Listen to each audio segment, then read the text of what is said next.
নমস্কার, আমি জ্যোতিষতন্ত্র পি কুমার বলছি মন্ত্রের যন্ত্র থেকে। আমাদের টাকা খুব প্রয়োজন বর্তমান যুগে চলতে গেলে।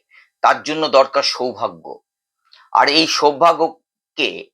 এই সৌভাগ্যকে ঠিক জায়গায় প্রতিস্থাপিত করতে গেলে আমি আপনাদের যে টোটকা দিচ্ছি, আপনারা সেটা ব্যবহার করুন। ভীষণভাবে উপকৃত হবেন।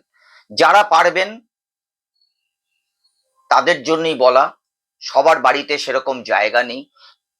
ব্যাপারটা কি? ব্যাপারটা হচ্ছে আপনার জমিতে, আপনার বাড়ির জমিতে আপনি যদি ২ টো কলা গাছ লাগাতে পারেন এবং প্রতি সন্ধ্যেবেলা যদি সেই কলা গাছে দীপ জ্বালিয়ে মানে প্রদীপ জ্বালিয়ে আর দুধ ঢালতে পারেন, আমি বলবো না, বলবে সময়, আপনার পরিস্থিতি।